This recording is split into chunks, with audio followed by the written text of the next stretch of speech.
ട്രംപിൻ്റെ 20 Gaza project. ആ പ്രോജക്റ്റിൽ ഇപ്പോൾ ഏറ്റവും ചർച്ചാ വിഷയമാകുന്ന ഒരു കാര്യം എന്ന് പറയുന്നത് ടോണി ബ്ലെയർ ഈ പലസ്തീൻ്റെ അംഗീകൃത ഗവർണറാവുക എന്നുള്ളതാണ്. ഹമാസുകൾക്ക് തീരെ കണ്ടുകൂടാ ഈ ടോണി ബ്ലെയർ എന്ന് പറയുന്ന ആളെ. അതെന്തുകൊണ്ടാണ് ഹമാസുകൾക്ക് ഇത്രത്തോളം ദേഷ്യം അല്ലെങ്കിൽ വൈരാഗ്യമൊക്കെ ഇത്രത്തോളം അംഗീകരിക്കാൻ കഴിയാത്ത ഒരു കാര്യമായിട്ട് ടോണി ബ്ലെയർ മാറുന്നതിന് പിന്നിൽ എന്താണ്? ഈ മൗണ്ടൻ ബാറ്റൻ പ്ലാൻ, പിന്നെ കിംസിഞ്ചർ പ്ലാൻ, ഇങ്ങനെ ചില പ്ലാനുകളുണ്ട്. ലോകത്തിലെ സങ്കീർണമായിട്ടുള്ള പല പ്രശ്നങ്ങളും പരിഹരിക്കാൻ വേണ്ടി ചില പ്രമുഖർ നിയോഗിക്കപ്പെടുമെന്ന് പറയും. അതുപോലെ ഇപ്പോൾ വരുന്നൊരു പ്ലാനാണ് ടോണി ബ്ലെയർ പ്ലാൻ, ട്രംപിൻ്റെ ടോണി ബ്ലെയർ പ്ലാൻ. പലസ്തീനിൽ പശ്ചിമേഷ്യയിൽ മുഴുവനായി സമാധാനം പരത്താൻ വേണ്ടിയുള്ള ട്രംപിൻ്റെ പ്ലാനിൻ്റെ പേരാണ് ടോണി ബ്ലെയർ പ്ലാൻ. ഇതിൽ നിയോഗിക്കപ്പെട്ട വ്യക്തിയുടെ പേരാണ് ടോണി ബ്ലെയർ. ടോണി ബ്ലെയർ എന്ന് പറയുന്നത് ചില്ലറക്കാരനൊന്നുമല്ല. ഈ പറയുന്ന ഇറാഖിനെ ഹമാസിൻ്റെ വിശേഷണങ്ങൾ തന്നെ നോക്കാം. ഇറാഖിനെ നശിപ്പിച്ച മനുഷ്യൻ, ഇസ്ലാമിക വിരോധി, തീവ്ര കത്തോലിക്ക വിശ്വാസി, ഇത്രയും കാര്യങ്ങളാണ് അദ്ദേഹത്തിനെ പറ്റി പറയുന്നത്. ഇറാഖിനെ നശിപ്പിച്ചു എന്ന് പറയുമ്പോൾ ഒരു രാജ്യത്തിന് മുഴുവനായി നശിപ്പിച്ചു എന്ന് പറയുമ്പോൾ അവിടെ അദ്ദേഹത്തിൻ്റെ അദ്ദേഹം എത്രമാത്രം അപകടകാരിയാണ് എന്നുകൂടി അത് വ്യക്തമാക്കുന്നുണ്ട്. അപ്പോൾ ഇതുപോലെ ഒരു ചരിത്ര ദൗത്യം ഏൽപ്പിക്കാൻ മറ്റൊരാൾ ഇപ്പോൾ നിലവിലില്ല എന്നുള്ളതാണ് അമേരിക്കയുടെ കണ്ടെത്തൽ. അപ്പോൾ ഈ മുൻ ബ്രിട്ടീഷ് പ്രധാനമന്ത്രി കൂടിയാണ് ഇദ്ദേഹം. അപ്പോൾ ഏറ്റവും കൂടുതൽ കാലം ബ്രിട്ടീഷ് പ്രധാനമന്ത്രിയായിട്ട് ഇരുന്നിട്ടുള്ള ഒരു വ്യക്തി കൂടിയാണ്. 1812 ശേഷം ഏറ്റവും ചെറുപ്പം ആയിട്ടുള്ള ഒരു പ്രധാനമന്ത്രി, ഏറ്റവും ചെറിയ പ്രായത്തിൽ ബ്രിട്ടീഷ് പ്രധാനമന്ത്രി ആയ ഒരു വ്യക്തി കൂടിയാണ് ഇദ്ദേഹം. ഈ പലസ്തീൻ്റെ ഒരു ചരിത്രമുണ്ടല്ലോ, ഒരു ചോര ചിന്തപ്പെട്ടിട്ടുള്ള, ചോരയിൽ എഴുതിയിട്ടുള്ള ചരിത്രം, നൂറ്റാണ്ടുകളുടെ. അപ്പോൾ അവിടെ ഇനി ടോണി ബ്ലെയറിന് മാത്രമേ ഒരു സമാധാനം പുലർത്താൻ കഴിയുകയുള്ളൂ എന്നാണ് പറയുന്നത്. അമേരിക്കയുടെ എക്കാലത്തെയും ഒരു വാദം അല്ലെങ്കിൽ വിശ്വാസം എന്ന് പറയുന്നത്, സമാധാനം എന്ന് പറയുന്നത് ഒരിക്കലും ദുർബലന്മാർ ഉള്ള ഒരു ലോകത്ത് അല്ലെങ്കിൽ ദുർബലന്മാർക്കിടയിൽ സമാധാനം ഉണ്ടാവില്ല. സമാധാനം ആരുടെ കയ്യിലാണ് ഏറ്റവും വലിയ കമ്പുള്ളത്, അവിടെയാണ് സമാധാനം ഉണ്ടാകുന്നത്. അതായത് അങ്ങനെയാണ് സമാധാനം പുലർത്താൻ കഴിയുന്നത്. അതാണ് APJ അബ്ദുൽ കലാം ഈ കഴിഞ്ഞ ദിവസം മൈത്രേയൻ എന്ന് പറയുന്ന ഒരാളുണ്ടല്ലോ, APJ അബ്ദുൽ കലാം റോക്കറ്റ് വിടുന്ന ആൾ ഏറ്റവും വലിയ ദ്രോഹിയാണ്, കഞ്ചാവ് വലിക്കുന്നവൻ അങ്ങനെ പറഞ്ഞിട്ടുണ്ടല്ലോ. കഞ്ചാവ് വലിക്കുന്നവൻ APJ അബ്ദുൽ കലാമിനേക്കാൾ എത്രയോ നല്ലവനാണെന്ന്. കാരണം ഈ റോക്കറ്റ് അവിടെ ചെന്ന് ഉമ്മ വയ്ക്കുകയല്ലോ, ആളുകളെ കൊന്നു തള്ളുകയല്ലേ. അപ്പോൾ അതുണ്ടാക്കിയ APJ അബ്ദുൽ കലാം എത്രമാത്രം നിഷ്ഠൂരനാണെന്ന് അതിന് APJ അബ്ദുൽ കലാം തന്നെ കാലങ്ങൾക്ക് മുമ്പേ മറുപടി കൊടുത്തിട്ടുണ്ടായിരുന്നു ഈ ചോദ്യത്തിന്. അദ്ദേഹം പറഞ്ഞത്, ശക്തി ഉള്ളിടത്താണ് സമാധാനമുള്ളത്, അതാണ് യഥാർത്ഥ സമാധാനം. മനസ്സിലായോ? അല്ലാതെയുള്ള ദൗർബല്യം അല്ല സമാധാനത്തിന് സമാധാനത്തിന് ഒരു കാരണമായിട്ട് അല്ലെങ്കിൽ മൂലകാരണമായിട്ട് വർദ്ധിക്കുന്നത് ശക്തിയാണ്. ശക്തിയുള്ളവനടുത്ത് ഭയമുണ്ടാകും, അവിടെ ഭയമുള്ളിടത്ത് സമാധാനമുണ്ടാകും എന്നുള്ളതാണ്. അപ്പോൾ സമാധാനത്തിൻ്റെ കാരണക്കാരനാണ് APJ അബ്ദുൽ കലാം എന്ന് പറയുന്ന പോലെ ടോണി ബ്ലെയർ ഇവിടെ ഒരു ടോണി ബ്ലെയർ എന്നുള്ള മനുഷ്യനെ ഒരു സമാധാന കരാറുമായിട്ട് അല്ലെങ്കിൽ സമാധാന ദൗത്യവുമായി പാലസ്തീനിലേക്ക് അല്ലെങ്കിൽ ഗസയിലേക്ക് അയക്കുമ്പോൾ അമേരിക്കയുടെ വാദവും അതുതന്നെയാണ്. ഇദ്ദേഹമല്ലാതെ മറ്റൊരാളില്ല, ഇത്രയും അപകടകാരി ആയിട്ടുള്ള ഒരാളല്ലാതെ മറ്റൊരാളില്ല അവിടെ സമാധാനം പുലർത്താനെന്നുള്ളത്. ഹമാസ് അതുകൊണ്ട് തന്നെയാണ് ഇദ്ദേഹത്തിനെ വലിയ രീതിയിൽ വിമർശിക്കുന്നത്. കാരണം ഇദ്ദേഹം ഈ പ്രധാനമന്ത്രി ആയിരുന്ന സമയത്താണ് ഈ പറയുന്ന ഇറാഖുമായിട്ട് ബന്ധപ്പെട്ട് ഒരു യുദ്ധമുണ്ടാകുന്നത്. ട്രംപിൻ്റെ ഒരു 21 ഇന സമാധാന പദ്ധതി ഉണ്ടായിരുന്നല്ലോ, ഈ പദ്ധതി നിർമ്മിച്ചത് തന്നെ ടോണി ബ്ലെയർ ആണ് എന്നാണ് പറയപ്പെടുന്നത്. അപ്പോൾ ഇവിടെ UK-യും ഇസ്രയേലും അമേരിക്കയും കൂടെ ഈ പറയുന്ന അവിടെ ശക്തിയുള്ളവൻ, നമ്മൾ പറയുമല്ലോ കയ്യൂക്കുള്ളവൻ കാര്യക്കാരൻ എന്ന് പറയുന്ന പോലെയാണ് ഇവിടെ ഇവർ മൂന്നുപേരും കൂടെ തീരുമാനം അങ്ങെടുക്കുകയാണ് ഇവിടെ എന്താണ് ചെയ്യേണ്ടത് എന്നുള്ളത്. അപ്പോൾ ഈ ട്രംപിൻ്റെ സമാധാന പദ്ധതി അംഗീകരിക്കാൻ അദ്ദേഹം കൊടുത്ത സമയം അമേരിക്കൻ സമയം ഞായറാഴ്ച വൈകിട്ട് 6-ന് മുൻപ് എന്നുള്ളതായിരുന്നു. ഹമാസ് ഇന്നലെ തന്നെ ബന്ദികളെ വിട്ടു നൽകാൻ തയ്യാറായിട്ടുണ്ട്. പക്ഷേ അവർ നിരായുധീകരണത്തിന് പൂർണ്ണമായിട്ട് ഗസയുടെ നിരായുധീകരണത്തിന് ഇപ്പോഴും തയ്യാറായിട്ടില്ല എന്നുള്ളത് എടുത്തു പറയേണ്ടതാണ്.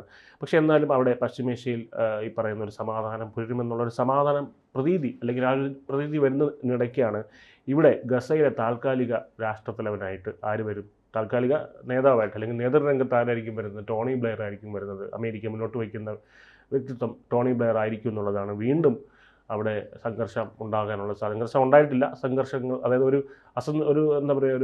അസന്തുലിതാവസ്ഥ ഉണ്ടാകാനായിട്ടുള്ള കാരണമായിരിക്കുന്നത്. ബട്ട് ഇവിടെ ഹമാസ് പറയുന്നത് ഈ വ്യക്തി ഒരിക്കലും അംഗീകരിക്കാൻ കഴിയില്ല. അവരുടെ എക്കാലത്തെയും വാദം എന്ന് പറയുന്നത് ഹമാസിൻ്റെ മാത്രമല്ല, പാലസ്തീനി മറ്റ് ഈ പറയുന്ന വിമോചന സംഘടനകളുടെയൊക്കെ ആവശ്യം എന്ന് പറയുന്നത് പാലസ്തീനികൾക്ക് പാലസ്തീൻ ഭരിക്കുന്നത് ഒരു പാലസ്തീൻ എന്നുള്ള സ്വദേശിയായിരിക്കണം. അതൊരിക്കലും UK നിന്നുള്ള ഒരാളായിരിക്കും. അവരുടെ ആവശ്യം ന്യായമാണ്.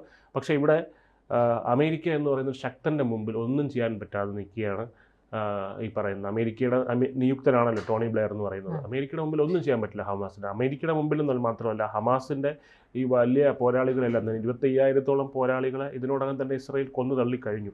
അപ്പോൾ ഇനി അവർക്ക് വലിയതൊന്നും ബാക്കിയില്ല. ഈ പറയുന്ന പോലെ ഇനി എന്താണ്, ഒന്നും ചെയ്യാൻ കഴിയില്ല. അതായത് അമേരിക്കയുമായിട്ട് ഒരു ആക്രമണം എന്ന് ഇസ്രായേലുമായിട്ടൊരു ആക്രമണം എന്നുള്ളത് തന്നെ ഇനി ഹമാസിന് ചിന്തിക്കാൻ കഴിയത്തില്ല. അപ്പോൾ അമേരിക്കയുടെ അടുത്ത് ഒട്ടും അത് സാധ്യമല്ല. അപ്പോൾ ഈ പറയുന്ന വ്യക്തി നമ്മുടെ ടോണി ബ്ലെയർ തന്നെ അവിടെ വരുമെന്നുള്ള കാര്യത്തിൽ യാതൊരു സംശയവുമില്ല. പക്ഷേ ഇവിടെ ടോണി ബ്ലെയറിൻ്റെ ചരിത്രമുണ്ട്, ഒരു ബ്ലഡി ഹിസ്റ്ററി എന്നൊക്കെ നമുക്ക് വേണമെങ്കിൽ പറയാം. അതാണ് ഇവിടെ ഇവർ പറയുന്നത്. അതായത് നമുക്ക് ഇറാഖ് എന്ന് പറയുന്നൊരു സ്ഥലമുണ്ടല്ലോ, ഇറാഖ് ഇദ്ദേഹം കാണിച്ചു കൂട്ടിയ ചില കാര്യങ്ങളാണ് ഇവിടെ ഇപ്പോൾ അങ്ങേയറ്റം വിമർശനപരമായിട്ട് വരുന്നത്. ഇത് തന്നെ ഇദ്ദേഹം ഇവിടെ ഗസയിലും ആവർത്തിക്കും, ആ ചരിത്രം ആവർത്തിക്കും എന്നുള്ളതാണ് ഈ ഹമാസ് അനുകൂലികളുടെയും അവരുടെയും പേടി സ്വപ്നം. അവിടെയാണ് നമ്മൾ ബ്ലെയറിൻ്റെ ചരിത്രത്തിലേക്ക് പോകേണ്ടത്. അതായത് മാർഗരറ്റ് താച്ചറിന് ശേഷം ഏറ്റവും കൂടുതൽ കാലം ബ്രിട്ടനെ ഭരിച്ച പ്രധാനമന്ത്രിയായിരുന്നു ഇദ്ദേഹം. 1812 ശേഷം പറഞ്ഞിരുന്നല്ലോ, 1812 ശേഷം ഏറ്റവും ചെറുപ്പമായിട്ടുള്ള ഒരു പ്രധാനമന്ത്രി കൂടിയാണ്. 97 മുതൽ 2007 ജൂൺ വരെയുള്ള കാലഘട്ടത്തിലായിരുന്നു ബ്രിട്ടീഷ് ഇദ്ദേഹം ഭരിച്ചിരുന്നത്.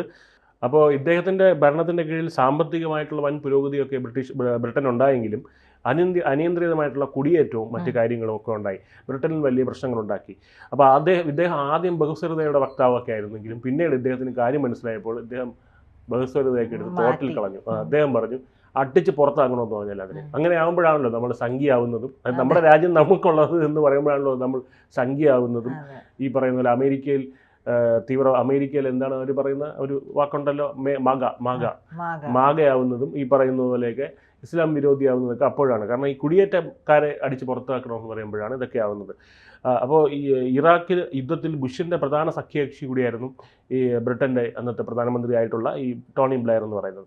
അപ്പോൾ ഇറാഖ് പ്രസിഡന്റിൻ്റെ സദാം ഹുസൈൻ്റെ കൂട്ടമായിട്ടുള്ള ഇയാൾ നശീകരണ ആയുധങ്ങൾ ശേഖരിച്ചു വെച്ചിരിക്കുന്നു എന്നുള്ളതാണ് ബ്ലെയറിൻ്റെ അന്നത്തെ വാദം. അപ്പോൾ 2003 മാർച്ച് 20 അമേരിക്കൻ സൈന്യവുമായി ചേർന്ന് ബ്രിട്ടൻ ഇറാഖ് അധിനിവേശം ആരംഭിച്ചു. യുദ്ധത്തിൽ ഏകദേശം 40,000 ബ്രിട്ടീഷ് സൈനികർ പങ്കെടുത്തു. ഇദ്ദേഹത്തിൻ്റെ ഓർഡറിലായിരുന്നു പങ്കെടുത്തത്. ബ്രിട്ടനിലും ലോകമെങ്ങും ഈ തീരുമാനത്തിനെ ചൊല്ലി ബ്രിട്ടനിനകത്തും ലോകമെങ്ങും തന്നെ പ്രതിഷേധങ്ങളുണ്ടായിരുന്നു, നമുക്കറിയാം കേരളത്തിൽ ഉൾപ്പെടെ. അപ്പോൾ സദാം ഹുസൈൻ പിടിക്കപ്പെട്ടു, അറിയാമല്ലോ, തുരങ്കത്തിൽ നിന്നുമാണ് അദ്ദേഹത്തിന് രഹസ്യമായിട്ടുള്ള ഒരു താവളത്തിൽ നിന്ന് അദ്ദേഹത്തിന് പിടിക്കപ്പെട്ടു. അദ്ദേഹത്തിനെ തൂക്കിലേറ്റി.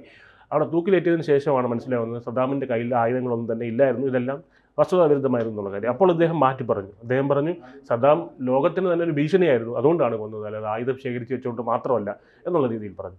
അപ്പോൾ എന്തായാലും അപ്പോഴേക്കും ഈ ലേബർ പാർട്ടിയുടെ വോട്ടർമാരൊക്കെ അദ്ദേഹത്തിന് കൈവിട്ട് കഴിഞ്ഞിരുന്നു. കാരണം അദ്ദേഹത്തിൻ്റെ നിലപാടൊക്കെ തന്നെ തീവ്ര വലതുപക്ഷ നിലപാടിലേക്ക് വന്നതുകൊണ്ട് ഒരു തീവ്ര വലതുപക്ഷത്തേക്ക് വന്നു കഴിഞ്ഞാൽ നമുക്കൊരു പൊതുവായിട്ടുള്ള അംഗീകാരം നമുക്ക് കിട്ടില്ല. ഇപ്പോൾ ഇസ്രായേൽ ഭരിക്കുന്നത് തീവ്ര വലതുപക്ഷമായിട്ടുള്ള നെതന്യാഹുവാണ്. അതുകൊണ്ടാണ് ഇസ്രായേലിന് പൊതുവായിട്ട് ലോകം നമുക്ക് ഒരു ഇസ്രായേൽ അനുകൂലിയാണെന്ന് പറയാൻ മടിയാണ്.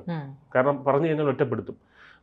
അത് ഇന്ത്യയിലാണെങ്കിൽ തന്നെ ഒരു സംഖ്യയാണ് എന്ന് പറയാൻ കേരളത്തിനകത്ത് ആളുകൾ മടിക്കുന്നത് അതുകൊണ്ടാണ്. തീവ്ര വലതുപക്ഷം എന്ന് പറഞ്ഞാൽ ഒറ്റപ്പെടാൻ തയ്യാറായിരിക്കണം എന്നുള്ളതാണ്.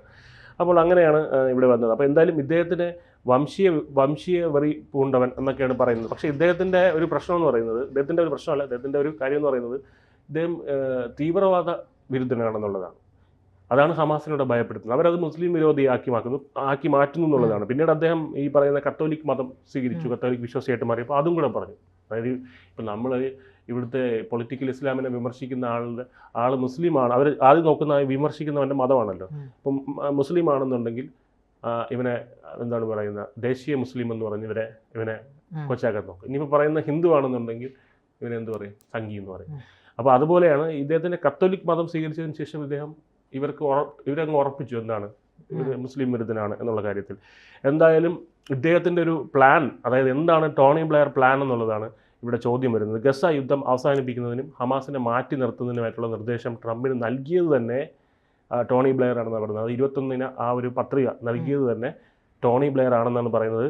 ഗസ മുൻപ്, അതായത് പാലസ്തീൻ അതോറിറ്റിക്ക് കൈമാറുന്നതിന് വരെ യുദ്ധാനന്തര കാലഘട്ടത്തിൽ കുറച്ച് കാലത്തേക്ക് ഭരിക്കാൻ എന്നുള്ള രീതിയിലാണ് ടോണി ബ്ലെയർ അവിടെ വരുന്നത്. പക്ഷേ ടോണി ബ്ലെയർ ആ കുറച്ച് കാലം, ഇടക്കാലം എന്നുള്ളത് എത്ര കാലത്തേക്ക് എന്നുള്ളതാണ് ഹമാസിനെ ഭയപ്പെടുത്തുന്നൊരു കാര്യം, അല്ലെങ്കിൽ പാലസ്തീനിൻ്റെ മൊത്തത്തിൽ ഭയപ്പെടുത്തുന്നൊരു കാര്യം. നമുക്കറിയാം ഈ അമേരിക്കയുടെ ഒരു ഡീപ് സ്റ്റേറ്റ് തന്ത്രമുണ്ട്. ഇപ്പോൾ ബംഗ്ലാദേശിൽ ആരാണ് ഭരിക്കുന്നത്? ചോദിച്ചാൽ മുഹമ്മദ് യൂനുസ് എന്ന് പറയും. പക്ഷേ ശരിക്കും ആരാണ് ഭരിക്കുന്നത്? അമേരിക്കയാണ്. അതുപോലെ ഒരുപാട് രാജ്യങ്ങൾ ഈ പറയുന്ന പോലെ ഡീപ് സ്റ്റേറ്റിൻ്റെ കൺട്രോളിലാണെന്ന് പറയുന്നത്. അങ്ങനെ ഡീപ് സ്റ്റേറ്റിൻ്റെ കൺട്രോളിൽ കൊണ്ടുവരാനുള്ള ഒരു അമേരിക്കയുടെ തന്ത്രമാണോ ഇത് എന്നൊക്കെ പലരും ചിന്തിക്കുന്നത്. ഒരു കാര്യം ഉറപ്പാണ്, അമേരിക്ക അറിയാതെ ഇനി ഗസയിൽ ഒരു കാര്യവും നടക്കില്ല എന്നുള്ളത്. അത് തന്നെയാണ് 21 ഈ പറയുന്ന എന്താണ് 21 പദ്ധതിയിൽ ഇവർ പറയുന്നത്. ഗസ ഇൻ്റർനാഷണൽ ട്രാൻസിഷണൽ അതോറിറ്റി, അതായത് ഹമാസിൽ നിന്ന് ഭരണം ജനാധിപത്യത്തിലേക്ക് കൈമാറപ്പെടുന്ന അതോറിറ്റി. അപ്പോൾ ഈ GITA അതാണ് അതിനെ പറയുന്നത്, എൻ്റെ ഫുൾ ഫോം, അതിൻ്റെ ഷോർട്ട് ഫോം. അപ്പോൾ അത് സ്ഥാപിക്കുന്നതിനെക്കുറിച്ച് ഈ പദ്ധതി വിഭാവനം ചെയ്യുന്നുണ്ട്. 7 മുതൽ 10 വരെ അംഗങ്ങൾ അടങ്ങുന്ന ഒരു ബോർഡാണ് GITA ഉണ്ടായിരിക്കുന്നത്. അതിൽ കുറഞ്ഞതൊരു പാലസ്തീൻ പ്രതിനിധി, ഒരു മുതിർന്ന UN ഉദ്യോഗസ്ഥൻ, എക്സിക്യൂട്ടീവ് അല്ലെങ്കിൽ സാമ്പത്തിക പരിചയമുള്ള പ്രമുഖ അന്താരാഷ്ട്ര വ്യക്തികൾ, മുസ്ലിം അംഗങ്ങളുടെ ശക്തമായ പ്രാതിനിധ്യം എന്നിവ ഉൾപ്പെടുന്നു. അതായത് എല്ലാവരുടെയും ആവശ്യം അംഗീകരിച്ചിട്ടുണ്ട്. പക്ഷേ പൂർണ്ണമായും ഇത് പലസ്തീനികൾക്ക് വിട്ടുകൊടുക്കുന്നതിനും ട്രംപ് ഭരണകൂടം വിമുഖത കാട്ടുന്നുണ്ട്. കാരണം തിരിച്ചു വീണ്ടും ഹമാസിൻ്റെ കൈകളിലേക്ക് പലസ്തീൻ എത്തുമെന്നുള്ളൊരു ഭയമായിരിക്കാം. എന്തായാലും കൂടാതെ എന്താണ് ഈ ഗസ നിവാസികൾക്കായിട്ട് സ്വത്തവകാശ സംരക്ഷണ യൂണിറ്റ് സ്ഥാപിക്കുന്നതിനെക്കുറിച്ചും ബ്ലെയർ നിർദ്ദേശിച്ചിട്ടുണ്ട്. അദ്ദേഹം പല കാര്യങ്ങളും അവിടെ നിർദ്ദേശിക്കുന്ന പല കാര്യങ്ങളും ഗസ, അത് നിവാസികൾക്ക് സാധാരണ അവിടെ ജീവിക്കണമെന്ന് ആഗ്രഹമുള്ളവർക്കെല്ലാം തന്നെ നല്ല കാര്യമാണ്. പക്ഷേ ആയുധമെടുത്ത് പോരാളിയാവണം, ജൂതനെ തീർക്കണം എന്നൊക്കെ ചിന്തിക്കുന്നവന്മാർക്ക് കഷ്ടകാലമാണ് ഇനി വരാൻ പോകുന്നത്. ഗസയിലെ ജനങ്ങൾ അവിടെ നിന്ന് പുറത്താക്കാൻ പദ്ധതി ഇല്ലെന്നും ഗസക്കാർക്കുള്ളതാണെന്നാണ് ബ്ലെയറിൻ്റെ പദ്ധതി കൊണ്ട് ഉദ്ദേശിക്കുന്നതെന്നാണ് റിപ്പോർട്ടുമായി ബന്ധപ്പെട്ട പലരും ഇപ്പോൾ ചൂണ്ടിക്കാട്ടുന്നത്. പക്ഷേ അങ്ങനെ അല്ല എന്നൊക്കെയുള്ള തെറ്റിദ്ധാരണകൾ മാധ്യമങ്ങൾ പരത്തും. നമുക്കറിയാമല്ലോ, ഈ CAA വന്ന സമയത്ത്, പൗരത്വ ഭേദഗതി നിയമം വന്ന സമയത്ത് ഇവിടെയുള്ള ശ്രീമതി ടീച്ചറൊക്കെ ചെന്ന് തട്ടം ധരിച്ചിരുന്ന അമ്മച്ചിമാരുടെ അടുത്തൊക്കെ ചെന്ന് പറയുന്ന ഓർമ്മയില്ലേ, നിങ്ങളൊക്കെ ഇനി ഇവിടുന്ന് അടിച്ച് പുറത്താക്കും എന്നൊക്കെ. അങ്ങനെയുള്ള ഇവരുടെ അജണ്ട പരത്തുന്നത് അത് ലോകത്തെമ്പാടത്തും ഇങ്ങനെയാണല്ലോ. ഈ ഇടത് ലിബറൽസും ഈ പറയുന്ന ഇസ്ലാമിസ്റ്റുകളുടെയൊക്കെ ഒരു ചിന്ത എന്ന് പറയുന്നത് തന്നെ തെറ്റിദ്ധരിപ്പിക്കുക എന്നുള്ളതാണ്. എന്തായാലും ഈ ട്രംപിൻ്റെ ഏറ്റവും പുതിയ ഒരു ആയുധം തന്നെയാണ് ഈ ടോണി ബ്ലെയർ എന്ന് പറയുന്നത്. അതായത് പശ്ചിമേഷ്യയിൽ സമാധാനം പരത്താനുള്ള അവസാനത്തെ ആയുധമാണ് ടോണി ബ്ലെയർ എന്ന് പറയുന്നത്. ടോണി ബ്ലെയർ അപകടകാരി ആദ്യം പറഞ്ഞതുപോലെ അപകടകാരി ആയതുകൊണ്ട് കൂടിയാണ് ഒരു വജ്രായുധമായിട്ട് ട്രംപ് ടോണി ബ്ലെയറിനെ പശ്ചിമേഷ്യയിൽ അല്ലെങ്കിൽ ഗസയിലേക്ക് ഇറക്കിയത്.